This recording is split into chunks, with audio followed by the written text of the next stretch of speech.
Cara, crise de asma é questão batidíssima de prova e uma situação que a gente encontra muito no pronto-socorro. Muito, muito, muito. Fique esperto, hein? Crise de asma pode ser fatal. E o paciente com crise de asma morre de asfixia. Ele não morre por efeito colateral de remédio, não. O que mata o paciente é a asfixia. O grande foco da abordagem do paciente em crise é evitar asfixia.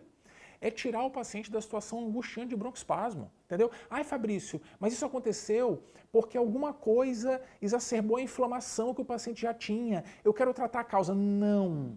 A gente também vai fazer isso, mas veja, o grande foco para evitar a morte é aliviar a asfixia. E como é que a gente faz isso? Para aliviar a asfixia, cara, não dá para brincar de remédio. Tem que usar broncodilatador inalatório. Ponto final. Essa é a resposta que o paciente precisa para resolver a sua crise.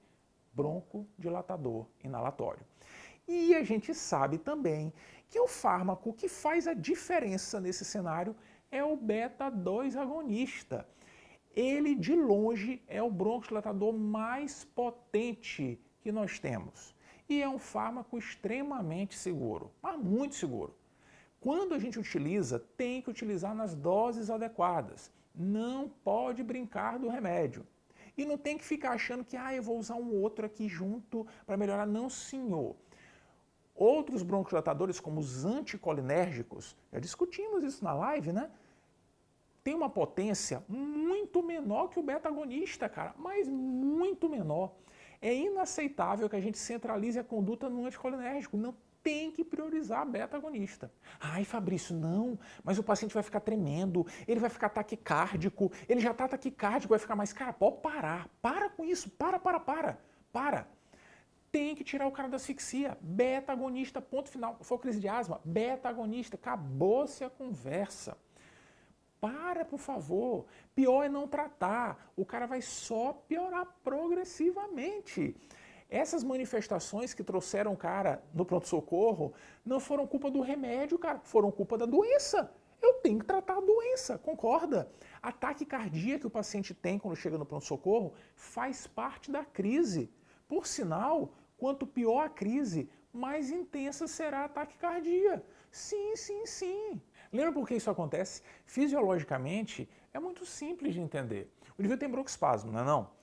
Por ter broncoespasmo, está aprisionando muito ar aqui dentro do tórax. A pressão no tórax fica muito positiva.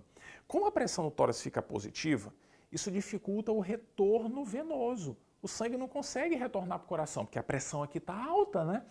Como o sangue não consegue retornar para o coração, diminui o volume sistólico, o volume de sangue dentro do coração. E aí a função do coração, papai, é manter o débito cardíaco, né? Se diminuir o volume de sangue, para manter o débito cardíaco, ele tem que acelerar, aumentar a frequência cardíaca. É a única chance que o coração tem. Faz parte da crise ficar taquicárdico. Quanto pior o broncoespasmo, maior a pressão aqui dentro, menos sangue volta, mais taquicárdico o paciente ficará.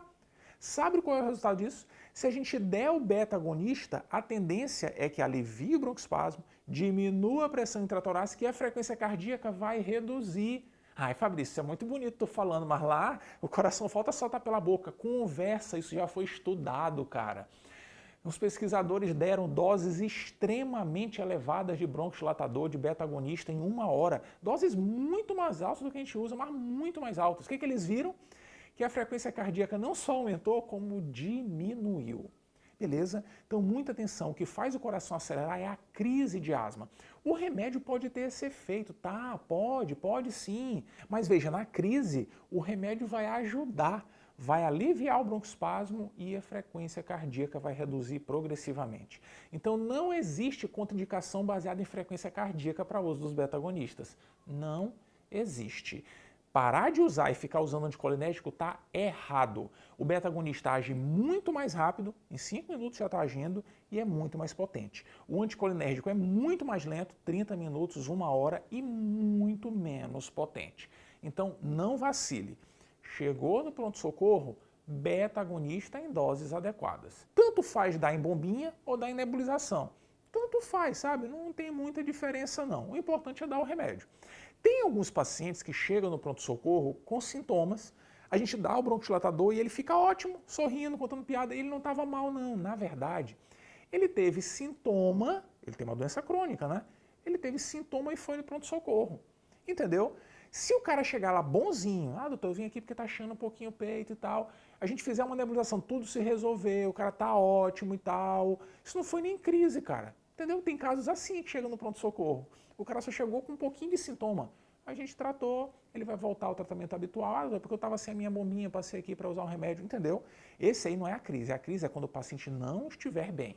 E aí, classicamente, a gente vai encontrar dois cenários que precisam ser identificados. Olha comigo. Existem crises e crises de asma, né? Eu, por exemplo, estou cansado, claro. Se ouvir o pulmão, sabe que vai ouvir, né? Vai ter uma chiadeira brava. Mas, assim, eu estou de boa, sabe? Estou tranquilo, não estou agitado, estou tranquilão aqui. A frequência respiratória está um pouquinho aumentada, que faz parte, né? Mas assim, não tá maior do que 30, vai. Eu também não estou usando musculatura acessória, estou respirando aqui de boa, tranquilão. E pode me examinar mais se quiser, viu? Quer ver a minha saturação? Tá boa, com certeza tá maior que 90%. Com certeza. E, é verdade, o coração tá acelerado, tá dando para ver, né? Pois é, mas faz parte da crise, né? Faz parte. Agora ele acelera, mas não é tanto assim não. Porque para acelerar muito, só crise grave, né? Só crise grave. Aquele coração ali então, hein? O meu aqui tá de boa, tá? Máximo assim, 115, 120, sabe? Passa disso não. E assim, se quiser fazer algum teste de função pulmonar em mim, pode até fazer. Faz medida do pico de fluxo, faz. Geralmente vai estar um pouquinho alterada, mas vai estar maior que 50% do esperado. Aquele aparelhinho portátil que às vezes tem no pronto-socorro, sabe? Às vezes, né? A maioria das vezes não tem, não. Pois é, eu sou uma crise leve a moderada, sabe? Sabe o que tem que fazer comigo? Nebulização com beta-agonista, papai. Precisa dar anticolinérgico? Não. Dá só beta-agonista primeiro, entendeu? A gente considera dar o anticolinérgico, o hipratrópio, se não responder à primeira nebulização ou oferta de beta-2 agonista. Beleza? E a gente vai fazer isso sequencialmente, reavaliando. Tem que me reavaliar. Faz uma oferta de fármaco, daí a 15 minutos avalia de novo, com 15, 20 minutos avalia de novo, para ver se está indo tudo bem.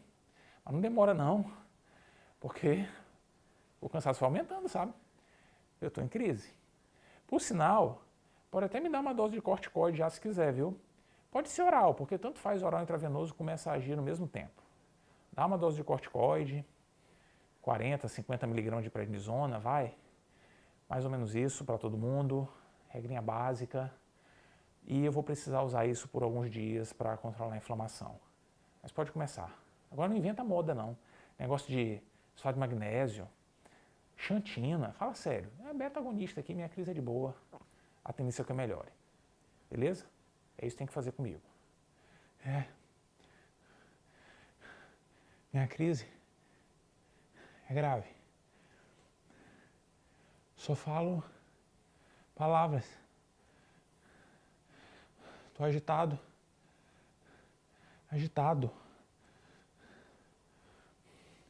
Taquicárdico. 120, 130. Tá acelerado.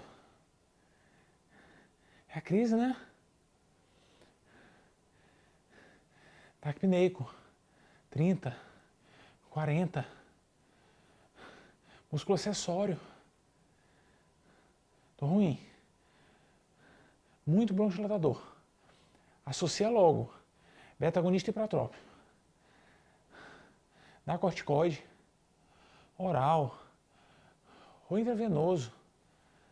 Mas dá. Se eu melhorar, sulfato de magnésio. Se não melhorar, viu? Faz magnésio pode ajudar. Mas xantina, papai, fala sério. Nem pensar. Só em último caso, viu? Só em último caso. O negócio aqui são as outras coisas. Fique de olho em mim, porque eu posso piorar. A crise é grave. Bem grave. Olha só, é muito legal ficar olhando classificação de gravidade e tal, bacana, né? Dá uma noção pra gente da dinâmica da crise, mas pode parar. Cara, é que é o seguinte, a gente está falando desse negócio de bronquidilatador, mas existe uma exceção importante a essa regrinha. Existe. É que se o paciente chegar com sinais de parada cardiorrespiratória iminente, pode parar. Tem que providenciar a intubação orotraqueal, cara. Isso é uma pergunta batidíssima de prova, entendeu? Chegou de um jeito que não está nada legal, não vou ficar pingando gotinha de bronquidilatador. Tem que providenciar a intubação. Que cenários são esses? Quando o paciente chega, por exemplo, com alteração do nível de consciência. Mas cuidado, não é agitação. A agitação faz parte da crise, entendeu? Por conta do desconforto, da hipoxemia, às vezes faz parte. Agora, o indivíduo ter rebaixamento do nível de consciência, está sonolento e tal, não, está errado. Está muito grave já, cara. Certamente já tem um grau de hipercapnia importante, entendeu? Deve ter acidose respiratória. Esse indivíduo tem que ser entubado. Tudo bem? O mesmo vale para o paciente que tenha instabilidade hemodinâmica. Tá, sabe, chocado, o cara tá hipotenso para valer, desmaiou, então não dá, né? Fala sério. Tem que entubar o paciente, não dá para brincar de bronquidilatador. A gente pode considerar isso também no paciente com tórax silencioso. É aquele que está em crise, a gente vai escutar o tórax e não tem nada, nem murmúrio vesicular, nada. Porque não tem mais, não está mobilizando o ar, sabe? Não tem chiado, ai, melhorou da crise. Não, o cara não está nem mobilizando o ar. Nesse cenário, cara, o volume do tá lá embaixo, ó, tem que entubar. Entendeu? Então, muita atenção com esses cenários que a prova explora muito. Ah, Fabrício, tá preparando material de intubação ali, eu tô com uma nebulização prontinha, eu posso dar? Ué, poder pode, mas não pode postergar a intubação orotraqueal.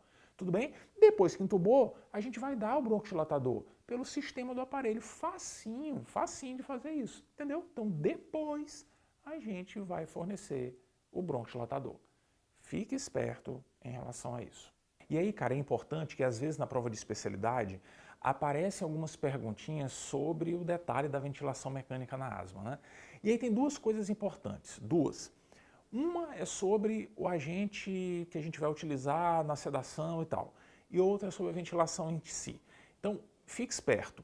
Seguinte, sobre a sedação, existe um benefício teórico da gente utilizar alguns fármacos que têm alguma propriedade bronquidilatadora. Por exemplo, ketamina e propofol. Mas, apesar de reconhecidamente isso poder acontecer, não existe assim uma orientação fixa, sabe? Sempre use ketamina, sempre use propofol, entendeu? Não existe. O que a gente tenta evitar é utilizar na conduta desses pacientes algum fármaco que libere histamina. Opioide libera histamina, né? Mas por sinal, o fentanil é um opioide que não libera histamina, né? Bacana. Então fique esperto que às vezes a prova pergunta isso, né? Desses aí, quem são os preferenciais? E aí ketamina e propofol têm essa característica de poder fornecer algum grau de broncodilatação discreta. Então, poderiam ser os de eleição se a prova perguntar essa é a resposta. Lá na nossa rotina, não ter esses fármacos não é estressante de forma alguma, beleza? Fique esperto com isso. E um outro detalhe é sobre a ventilação mecânica em si do paciente asmático. Existem peculiaridades? Sim, existem. Por quê? Porque o paciente asmático é diferente de outros pacientes que precisam de ventilação mecânica. Basicamente por uma razão. É que a via aérea está fechada. E pelo fato dela estar fechada, tem dois fatores que influenciam a ventilação mecânica. Dois fatores. Tá tudo fechadinho lá, né? O ventilador vai ter que fazer muita pressão, ó, para conseguir atravessar a via aérea fechada. Muita pressão. E outra, como tá tudo fechado, o ar entra, mas para ele sair é um Deus nos acuda. O paciente demora muito para expirar. Esses dois fatores têm de ser valorizados na ventilação mecânica do paciente asmático. Eu não vou ficar falando do parâmetro ventilatório aqui não, só pensa comigo, raciocina aqui comigo. O ventilador vai ter que fazer muita pressão para vencer a resistência das vias aéreas, está tudo fechado, certo? Se a gente estiver ventilando o paciente à pressão, deixei lá, sei lá, 20 de pressão, 22 e tal, talvez aquela pressão não consiga vencer a resistência. Sabe qual é a conclusão disso? O paciente vai receber um volume corrente muito baixo, porque ele precisa de muito mais pressão para vencer aquele obstáculo, sacou? E a tendência disso é que o paciente hipoventile. Ele vai piorar, a PCO2 vai subir porque não vai ter ventilação adequada, sacou? Qual é o ponto? Vou ter que aumentar a pressão. Ai, Fabrício, mas isso vai dar barotrauma, vai ter pneumotórax. Não, cara, não. Essa pressão excessiva, ela está sendo feita para vencer resistência de via aérea. Ela está sendo dirigida à via aérea, não é no alvéolo, não. Entendeu? Então, essa pressão não é lesiva ao paciente. Ela não se relaciona tão fortemente assim com a ocorrência de barotrauma. Tudo bem? Porque ela está sendo exercida na via aérea. A pressão importante é a pressão de platô, né? Aquele outro conceito que é a pressão alveolar. A gente vai conversar sobre isso quando falar de ventilação mecânica, mas essa pressão inicial, ela não é a mais importante. Sacou? E aí isso acaba sendo um problema, porque ventilando a pressão a gente pode não garantir o volume corrente. Está errado ventilar a pressão? Não está errado, mas tem que ficar de olho em qual é o volume corrente que estará sendo gerado. Porque a gente precisa garantir o volume corrente ali entre 6 a 8 ml por quilo. Então tem que ficar monitorizando. Por segurança, muita gente prefere fazer diferente. Ventilar o paciente a volume, porque eu já escolho o volume corrente. Vai ficar fazendo pico de pressão, a gente tem que mudar o alarme do ventilador. Ele vai fazer pico para vencer a resistência, mas lembre, aquilo não é a pressão de platô. A gente pode até calcular a pressão de platô e mantê-la em níveis adequados, mas a pressão de pico, eu não estou muito aí para ela não, sabe? Eu quero garantir o volume corrente, isso é importantíssimo. Então, às vezes, a gente prefere ventilar a volume por essa razão, beleza? Por segurança. Às vezes a gente vê lá a PCO2 elevada e pensa assim, ai, vou ter que lavar CO2. Eu odeio esse termo, lavar CO2. Mas enfim, vamos lá, vamos lavar o CO2. Como é que lava CO2? Ah, para lavar o CO2 tem que aumentar a frequência respiratória. Cuidado, hein? Cuidado! Num paciente asmático ou num paciente com DPOC, às vezes não é assim não, que se lava CO2. Não. Lembre de um detalhe importante. Os pacientes com doença obstrutiva, que a veia está fechada, eles expiram muito lentamente. Eles precisam de tempo para pôr o ar para fora. Se a gente aumentar muito a frequência respiratória, a gente não dá o tempo dele expirar. O resultado disso é que o paciente vai ficando cada vez mais hiperinsuflado. Ele encheu o peito de ar, estava soprando, a gente parou e inspirou de novo. Estava soprando, inspira de novo. Estava soprando, inspira de novo, entendeu? A cada ciclo respiratório, ele está aumentando a quantidade de ar aqui dentro. Isso é chamado de hiperinsuflação dinâmica ou famoso autopip. A gente está mantendo muito ar aqui dentro porque não dá tempo para o paciente respirar, cara. Então, muitas vezes, a resposta não é aumentar a frequência respiratória. A resposta é diminuir a frequência respiratória. Isso é muito massa. Bota lá 10 de frequência, às vezes até menos, viu? Deixa o paciente expirar, deixa ele expirar até o fim. Isso vai fazer com que a gente consiga lavar o CO2, entendeu? Então tem que ficar muito atento, manter um bom volume corrente e deixar a frequência respiratória mais baixa. E é interessante que às vezes a gente vai lá escutar a sibilância do paciente, né? Na fase expiratória principalmente, e a gente vai ouvir durante a expiração, pi, né? Esse é o habitual, mas olha que massa.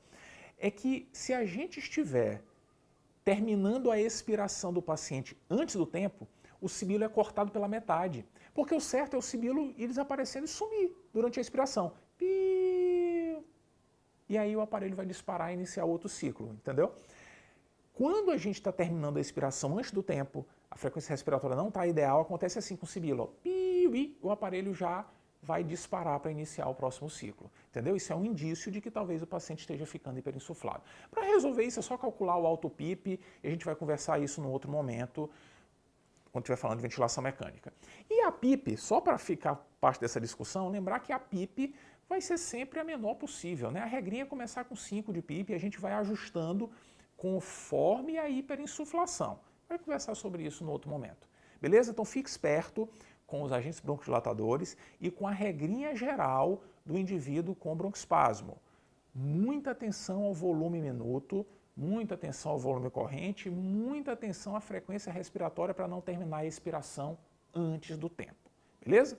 Na imensa maioria das vezes, quando a gente intuba um paciente asmático, a gente consegue desentubar ele rápido. Vai ficar dando bronquiodilatador pelo circuito do ventilador, por nebulização e tal, direitinho, como faria normalmente, e a tendência é que a gente consiga desentubar rapidinho. Na maioria das vezes a crise se controla rápido, beleza? Fique esperto na ventilação mecânica. Então ficou tudo alinhado, né? Beta-agonista é o fármaco principal, como bronquiodilatador, por via inalatória. O sistêmico a gente não oferece tradicionalmente, intravenoso só em casos extremos, mas muito, muito extremos. A adrenalina não, senhor. A adrenalina tem muito efeito adverso e a gente só usa se o indivíduo tiver a crise no cenário de reação anafilática, por exemplo, como a gente discutiu lá na anafilaxia. Tirando isso, não. É muito efeito adverso para pouco benefício. Beleza? O mesmo vale para outras situações. Mucolítico? Não. Que conversa fiada de mucolítico? Ah, eu já li sobre a mistura de hélio e oxigênio, que promove um fluxo laminar nas vias aéreas, reduz a resistência. Não, não, não. Isso é coisa pontual, que se pode considerar em um cenário ou outro. Anestésicos, que podem promover bronquodilatação. Não, não, não. Isso é muito pontual. Ah, Fabrício, usar antileucotrienos também não faz parte da crise. Corticoide inalatório em dose alta. Ei!